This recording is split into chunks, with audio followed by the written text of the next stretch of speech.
¿Cómo le afectó la decisión del Papa Francisco de enviarlo al exilio en 2019? Fue muy doloroso. Yo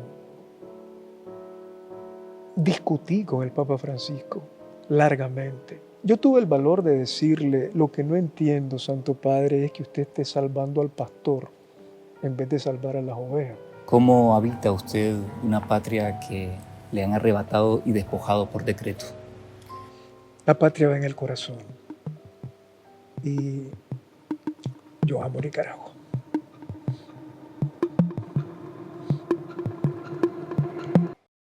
¡Ni un muerto más en Masaya! ¡Ni un muerto más!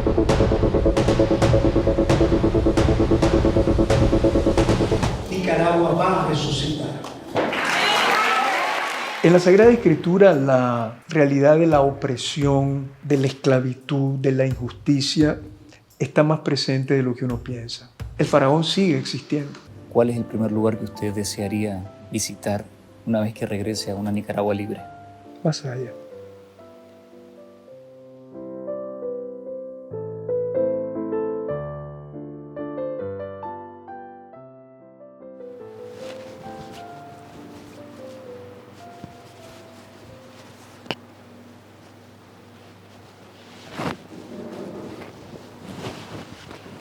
El obispo nicaragüense Silvio José Báez es doctor en Sagradas Escrituras.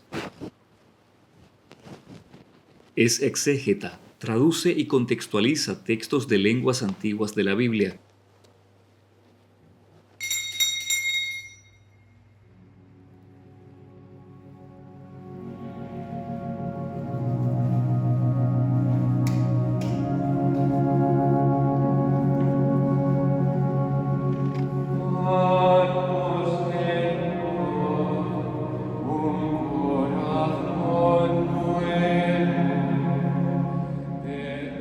Pero bajo la dictadura en Nicaragua ha experimentado en carne propia el dolor de pasajes dramáticos de la historia bíblica. Los obispos hemos podido constatar de persona el rostro agresivo, asesino de la estructura que está dominando Nicaragua en este momento. El obispo auxiliar de la arquidiócesis de Managua es una voz profética que ilumina en los momentos más oscuros que atraviesa Nicaragua. Los tiranos no han podido someter a nuestro pueblo, un pueblo recio, noble, valiente y creyente, que sigue resistiendo, soñando y luchando. Un obispo exiliado y desnacionalizado que sufre el desarraigo y que resiste desde la esperanza de una iglesia perseguida.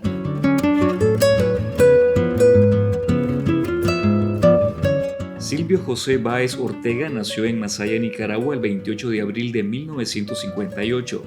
Los recuerdos de mi infancia son muy lindos, rodeados de cariño, sobre todo de parte de mi mamá, de mis hermanos. Mi papá nos abandonó cuando yo tenía apenas 15 años y recuerdo también con gran cariño los años del colegio salesiano en Masaya, mis compañeros de clase.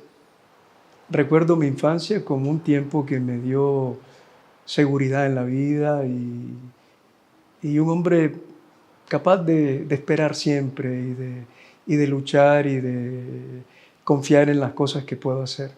Desde pequeño mostró su inclinación por el estudio. Fue al terminar el 6º grado. Fui el mejor alumno del departamento de Masaya y en el concurso a nivel nacional ocupé el 2º lugar, pero se descubrieron irregularidades en la evaluación y eso creó la noticia, pues, de que había habido fraude, ¿no? Algo que es tan rechazado por los nicaragüenses, ¿no? Por motivos políticos. Y el titular de la prensa fue el 2º mejor alumno. Lo recuerdo, tenía yo 11 años apenas. Descubrió su vocación religiosa siendo muy joven. Ingresó a la Orden de los Padres Carmelitas Descalzos a principios de 1979. Eran mis años universitarios en la UCA, en Managua, cuando después de un encuentro personal profundo con Jesucristo, comencé a percibir la voz del Señor que me invitaba a seguirlo más íntimamente en el sacerdocio, en la vida consagrada. Fueron años de mucho discernimiento, de mucha resistencia también. El estilo de vida y la doctrina espiritual de los fundadores de la congregación, Santa Teresa de Jesús y San Juan de la Cruz, los sedujeron para entregarse por completo a la vida religiosa. Me sentí profundamente identificado con su interpretación del Evangelio, con su estilo de vida y de misión en la iglesia. Eran espiritualidades que en aquel momento llenaban mi corazón, sobre todo poniéndome al contacto con Jesús en el centro. Al ser nombrado obispo en Nicaragua tuvo que abandonar su vida dentro de la familia religiosa, pero los templos y conventos carmelo-teresianos siguen siendo su casa en cualquier parte del mundo. Esta entrevista fue filmada en Madrid, España, durante su participación de un congreso internacional en Ávila en honor a San Juan de la Cruz, donde impartió una conferencia sobre Biblia y mística. Entre Santa Teresa de Jesús y San Juan de la Cruz, ¿con quién se tomaría un café para debatir? Me he identificado mucho más con Santa Teresa de Jesús. Con ella me tomaría un café. Tendría tantas cosas que contarle y tantas cosas que agradecerle. Ha marcado mi vida profundamente. Realizó estudios de filosofía y teología en el Instituto Teológico de América Central en San José, Costa Rica. Fue ordenado sacerdote el 15 de enero de 1985. Hizo estudios en el Pontificio Instituto Bíblico de Roma, donde obtuvo el título de licenciado en Sagrada Escritura en 1988. Ese mismo año realizó estudios de geografía y arqueología bíblica en Jerusalén. En 1999 defendió su tesis doctoral en teología bíblica, cultivando una destacada carrera académica hasta convertirse en vicepresidente de la Pontificia Facultad de Teología del Teresianum de los Padres Carmelitas en Roma. ¿Qué le cuesta más? ¿Traducir un texto en arameo antiguo o preparar un buen gallo pinto? Preparar el gallo pinto. Un personaje de la Biblia con el que usted no se llevaría bien si lo conociera en persona. Yo creo que San Pablo, porque en muchas cosas es un poco rígido y creo que en algunas otras tenemos nuestras diferencias. Es políglota y especialista en lenguas antiguas como arameo, hebreo antiguo, griego antiguo y ugarítico. Coordinó la traducción del Antiguo Testamento de una versión de la Biblia para América Latina de Ediciones Paulinas y del libro de los Proverbios para la Nueva Biblia de la Iglesia en América del Consejo Episcopal Latinoamericano CELAM. Cuando el Papa Benedicto XVI lo envía de nuevo a Managua, ¿usted sintió que lo estaban bajando de la Torre de Marfil? ¿Qué tan difícil fue regresar a ese país y volver a hablar el lenguaje del nicaragüense de a pie después de estar pensando tanto tiempo en hebreo o en latín? Mira, fue muy difícil. Para mí el aceptar ser obispo fue un sacrificio.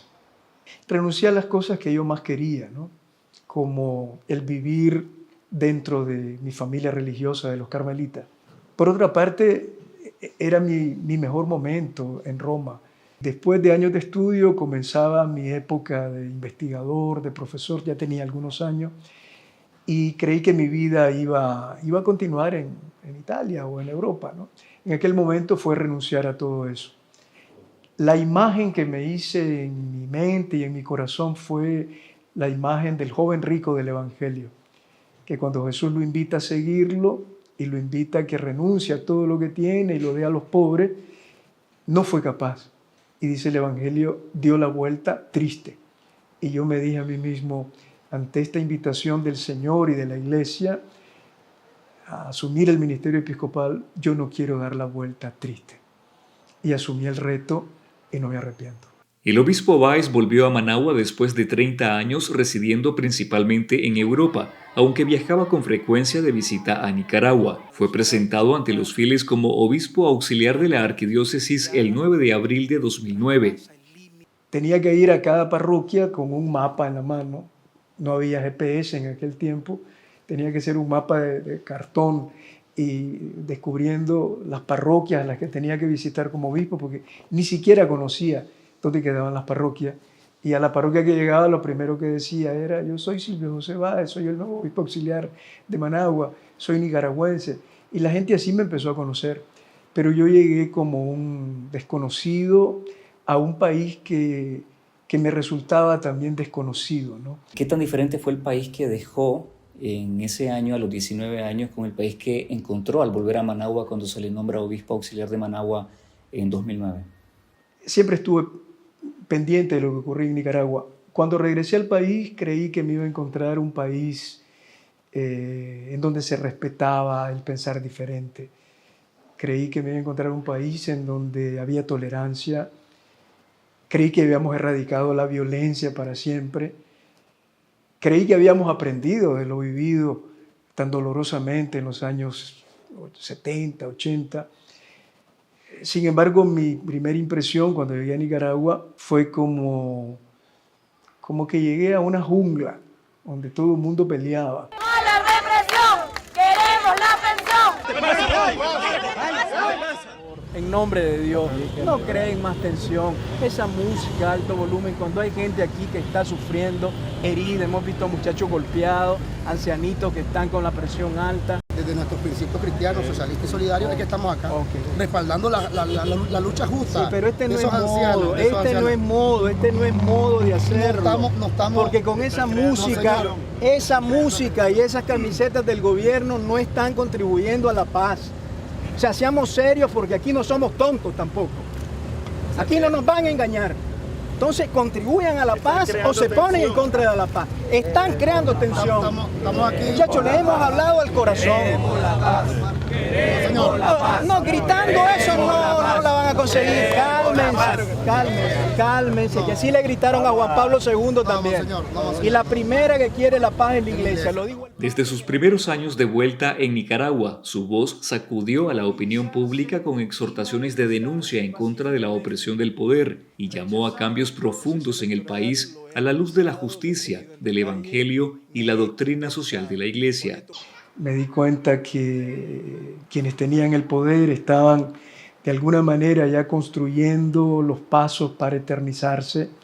Me encontré una iglesia demasiado cerrada en sí misma, una iglesia que vivía para sí y que prácticamente estaba centrada en la piedad popular, en ritos piadosos, y que vivía un poco al margen de lo que ocurría en la realidad del país. Educado en la espiritualidad del Carmelo, donde la persona humana está en el centro, me resultaba chocante ver cómo se manipulaba la religión, cómo se utilizaba a la gente más pobre y cómo no se respetaban ni los derechos ni las libertades de la gente. Entonces, poco a poco esto me abrió también a la dimensión, si tú quieres, más social o política de la fe. Y lo hice desde dos ángulos. Por una parte, prestando mi voz a la voz de la gente y poder decir yo lo que la gente no podía decir. Y por otra parte, educando la conciencia del pueblo.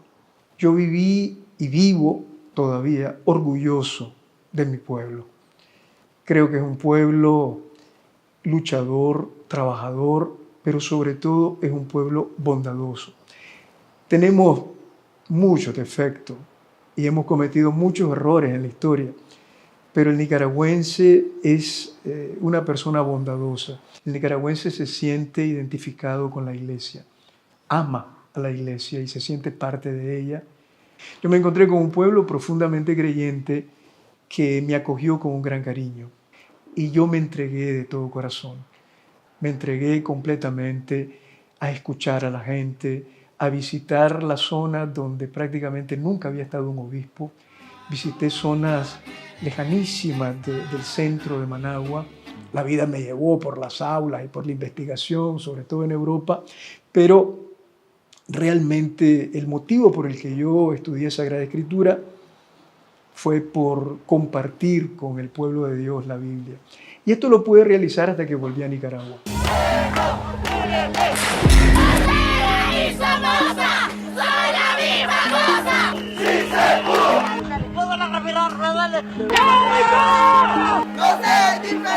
Felicidades a los Masayas, perdieron el miedo y esta fecha, 19 de abril, va a quedar en la historia.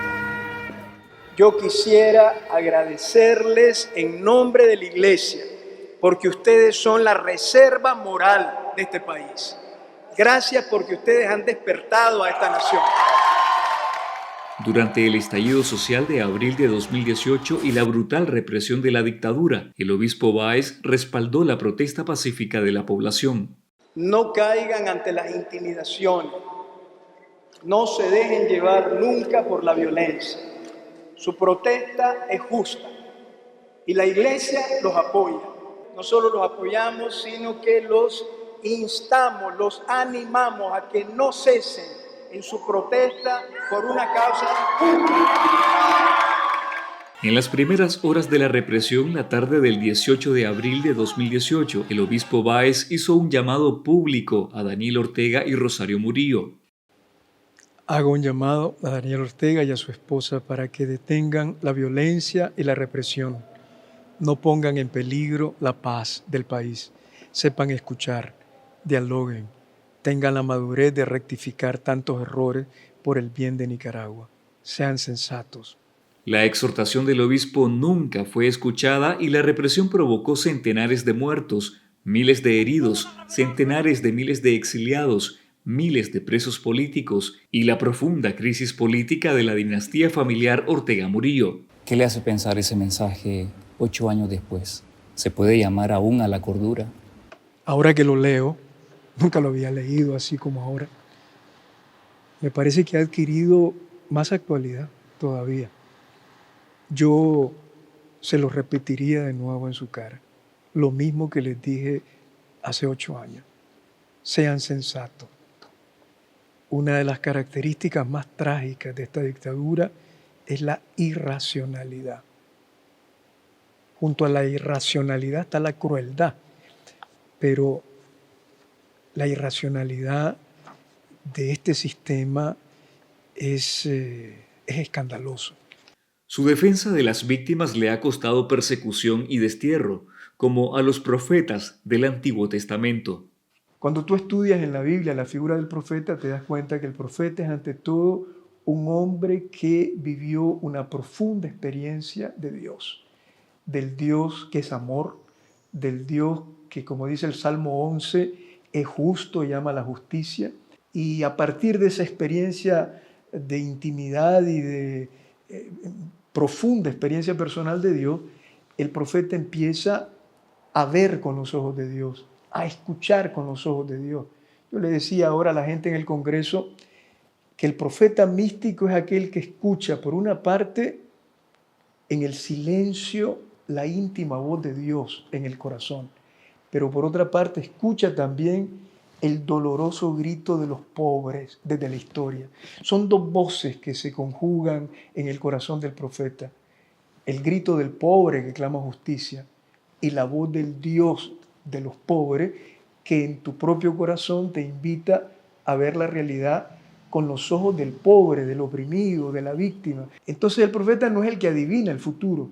El profeta es el que sintoniza con Dios en cada momento del presente para ayudar a descubrir las exigencias de Dios en cada momento de la historia, para decir lo que es del Señor y lo que es contrario a su designio de vida y de salvación. Evidentemente que en este proceso de ir leyendo la historia, el profeta también, dada la profunda comunión que vive con Dios, es capaz de intuir por dónde pueden ir las cosas si continúan de este modo. En Nicaragua hay una dictadura que mata, persigue, destierra, confisca, miente, manipula. ¿Qué se parece con los regímenes autoritarios, totalitarios de la Biblia? En la Sagrada Escritura, la realidad de la opresión, de la esclavitud, de la injusticia, está más presente de lo que uno piensa.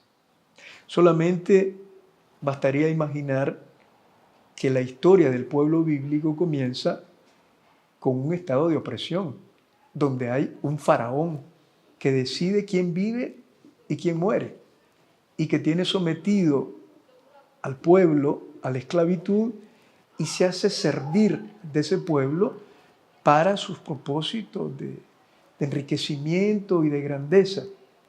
Y estamos al inicio de la historia bíblica.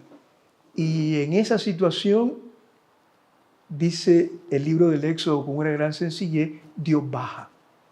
Dios baja porque ha escuchado y ha visto. El Dios de la Biblia es un Dios que ve y escucha. Escucha el clamor de los oprimidos, ve el sufrimiento de los pobres y siente. Pero es un Dios que no se queda indiferente, baja a la historia. Y el modo de bajar de Dios en el libro del Éxodo fue llamar a Moisés. El Señor baja, pero siempre elige los caminos humanos para actuar en medio de nosotros. El faraón sigue existiendo. Y lo que los creyentes tenemos que vivir y tener como convicción profunda es que el Dios nuestro, el Dios de la Biblia, el Dios Padre de Jesucristo, nuestro Dios, nunca está de parte de un faraón. Su tesis doctoral fue acerca del silencio en los libros hebreos, ¿no?, de la Biblia. ¿Cómo se discierne entre los momentos de silencio y los de denuncia? La primera sorpresa que yo me llevé en mi investigación es que para la Biblia el silencio es polivalente, es decir, tiene distintos valores. No siempre es bueno y no siempre es negativo.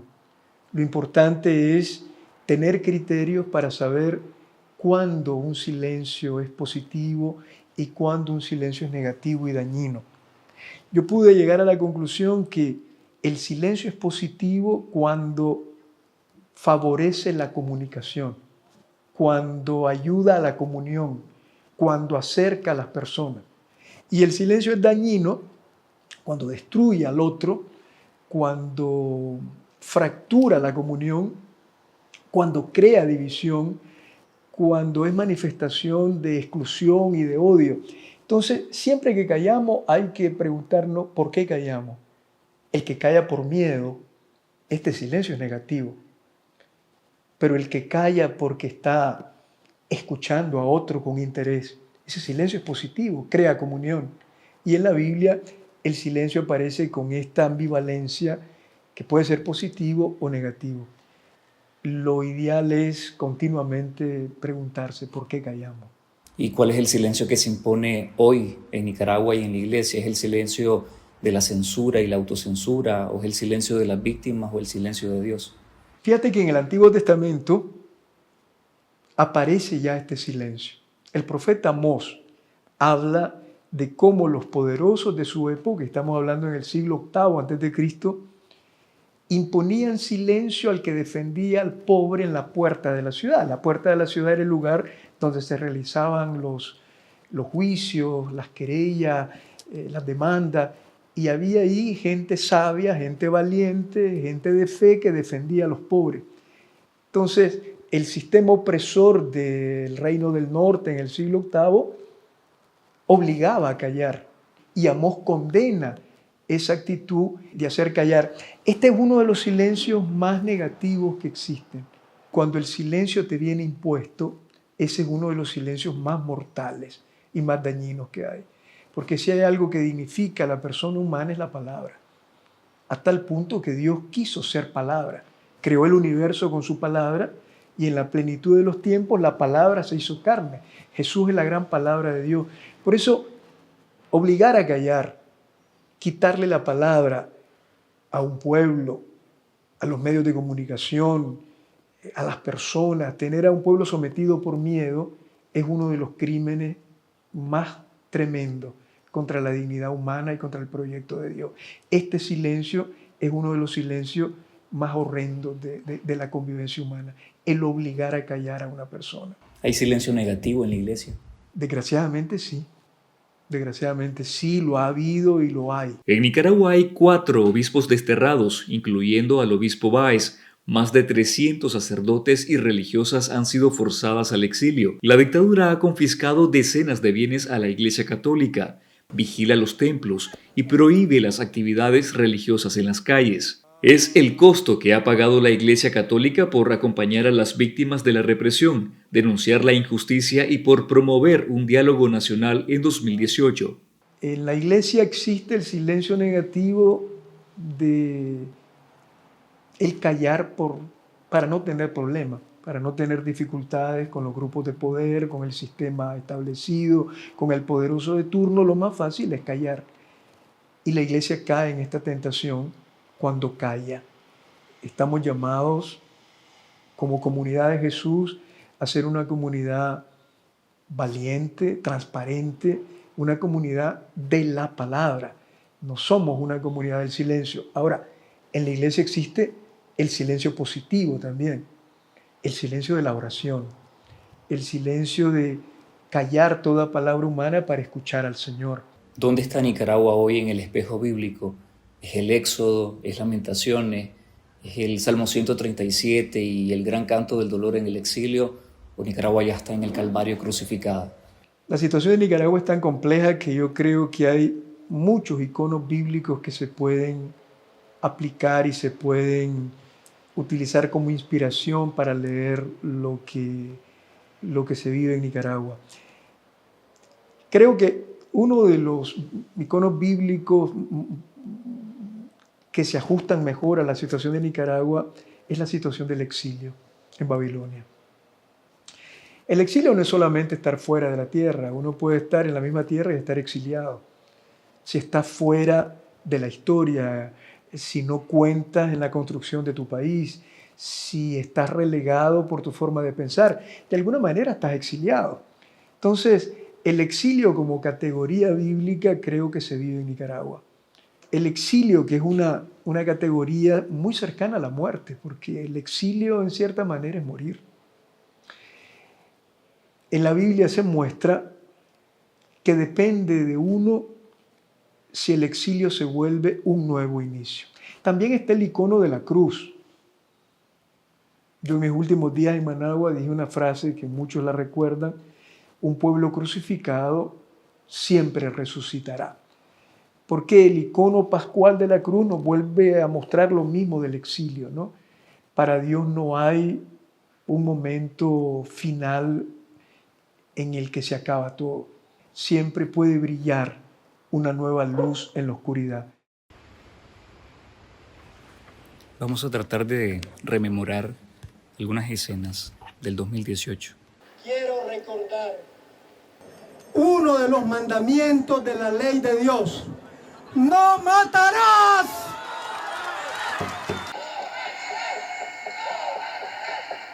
Quiero hacerle un llamado a Daniel Ortega y Rosario Murillo. ¡Ni un muerto más en Macedea! ¡Ni un muerto más!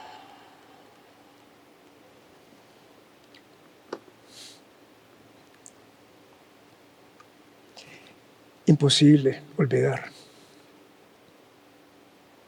¿Cómo ha marcado 2018 y esta crisis su vida personal, su vida pastoral? Fueron experiencias que quedaron grabadas en mi memoria y sobre todo en mi corazón.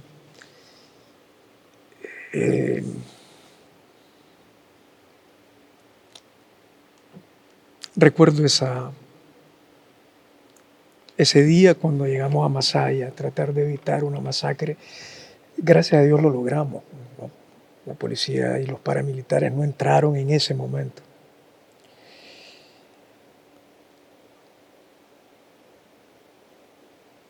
El 2018 me ayudó a entender que ser pastor es asumir en carne propia los sufrimientos y las esperanzas del pueblo. Como nunca antes viví la cercanía con la gente como en el 2018. Lo ocurrido nos sorprendió a todos. Eso no fue planeado, nadie lo esperaba. Lo que ahora me pregunto y lo que deseo y lo que anhelo es que todo eso no haya sido en vano. Ha sido mucha la sangre derramada, muchas las vidas sacrificadas, mucho dolor, y eso tiene un precio infinito. Yo espero que todo eso no sea en vano y confío que el Señor recoja en sus manos bondadosas toda esa sangre, todo ese dolor, toda esa lucha, y sea como un abono a una nueva etapa de la historia de Nicaragua. ¿Cómo le afectó la decisión del Papa Francisco de enviarlo al exilio en 2019? Fue muy doloroso. Yo discutí con el Papa Francisco largamente, pero él estaba convencido de que era lo mejor. Pues. A mí me afectó muchísimo, sobre todo el no estar físicamente cerca del pueblo de Dios. Salí sin ver clara la decisión, sin estar convencido de que era lo mejor. Me dijo, no quiero otro obispo mártir más en Centroamérica. Y me tomó del brazo ahí en Roma y me dijo, haceme caso, yo sé lo que te digo. Después de una larga discusión, al final me di cuenta que no tenía sentido estar discutiendo con el Santo Padre y noté el cariño y la bondad con la que él me estaba tratando de librar de un atentado, de una muerte que era muy probable. Yo tuve el valor de decirle, lo que no entiendo, Santo Padre, es que usted esté salvando al pastor en vez de salvar a las ovejas. Entiendo que el pastor es el que debe dar la vida por las ovejas, pero aquí usted está salvando al pastor. Eran las contradicciones que yo veía en aquella decisión. Sin embargo, la acepté. Y ahí pude darme cuenta de la fecundidad de la fe, cuando te apoyas realmente en el Señor, cuando confías en la mediación de la iglesia, cuando te dejas conducir por Dios aún en medio de la oscuridad, ves la luz y más temprano que tarde ves los frutos. Y ahora, después de 8 años, no me arrepiento de haber obedecido y de haber aceptado la decisión del Papa Francisco. Fue un momento de oscuridad y de lucha muy grande, pero allí pude descubrir la presencia de Dios en mi vida de nuevo, la presencia del Señor Jesucristo resucitado, dándome fuerza, fortaleciendo mi esperanza, ayudándome a descubrir nuevos horizontes. Hoy lo vivo con más serenidad, con más paz interior, aun cuando sigo anhelando volver a Nicaragua.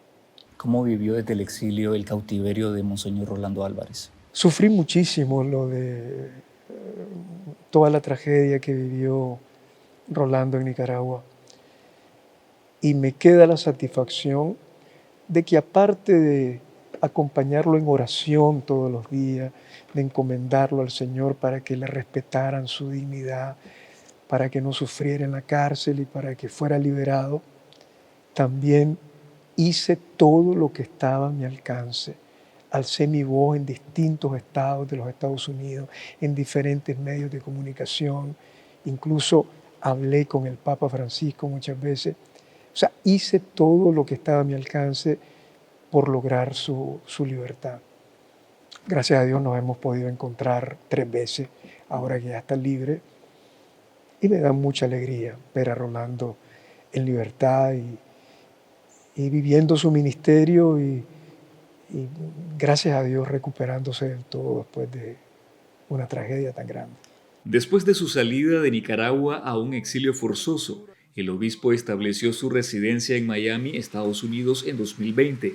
Celebra Eucaristías dominicales en la Iglesia Santa Ágata para la comunidad latinoamericana, desde donde comparte mensajes de esperanza. A petición de los obispos de la Florida, imparte clases de Sagrada Escritura en la Facultad de Teología del Seminario Regional San Vicente de Paúl desde 2021 y es director espiritual de Futuros Sacerdotes de Estados Unidos. A pesar del exilio, de estos 7 años de exilio, el Papa Francisco, que en paz descanse, y ahora el Papa León XIV lo han ratificado a usted como obispo auxiliar de la Arquidiócesis de Managua. ¿Cómo se es obispo de una diócesis que no puede pisar? Es un reto a la creatividad pastoral, digamos. Uno está donde tiene puesto el corazón, no donde tiene puesto los pies, ¿no? Y yo he descubierto en estos años de exilio que no estar físicamente no significa necesariamente estar lejos, ¿no? Entonces yo he ido descubriendo, con la gracia de Dios, distintos modos de estar presente en la realidad nicaragüense. Estar cerca de los sacerdotes, por ejemplo. Los últimos lunes de cada mes tenemos reunión de clero por Zoom. Son más de 200 sacerdotes los que están en distintos países. Y con la anuencia del Papa, porque se lo comenté en agosto pasado personalmente y me animó a que continuáramos, tenemos una reunión del clero virtual por Zoom todos los meses, lo cual a todos nos ayuda, a los padres y a mí. Ahora se ha unido también Monseñor Carlos Enrique Herrera. Pero es un clero en el exilio. Sí, es el clero del exilio, pero esa es una de las dimensiones en las que realizo mi ministerio episcopal, estar cerca de los sacerdotes. ¿Ha variado la diplomacia vaticana con la transición del Papa Francisco con el Papa León XIV con respecto a Nicaragua en este caso? Creo que todavía es pronto para saberlo. La entrevista que tuvimos con el Santo Padre en agosto pasado, que tuvo la gentileza de invitarnos a los obispos exiliados de Nicaragua apenas 3 meses después de haber sido nombrado Papa, después de haber sido electo Papa, me di cuenta que tiene un conocimiento muy detallado de la situación de Nicaragua. Sabe lo que está ocurriendo, sabe la situación de la Iglesia, conocía nuestra propia situación y creo que va a tomar decisiones. Sin embargo, el Papa León es muy reflexivo, es un hombre, además de ser un hombre de Dios y muy espiritual, es un hombre sabio, sabe escuchar y no se deja guiar por la espontaneidad. Estoy seguro que Nicaragua, la Iglesia de Nicaragua, los sacerdotes, los obispos, estamos en su mente y en su corazón.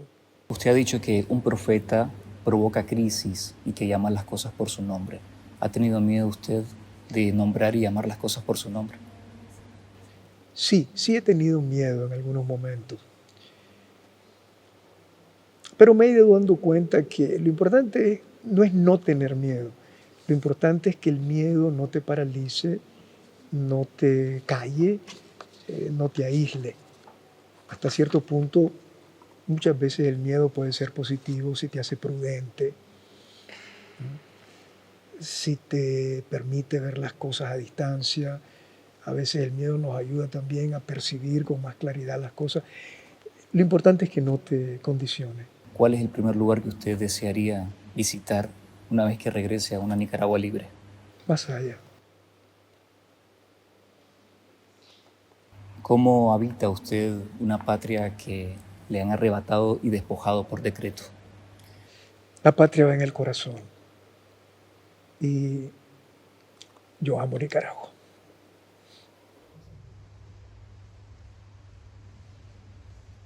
¿Cómo se esperanza a un pueblo que sufre? ¿Cuál es el significado de la esperanza?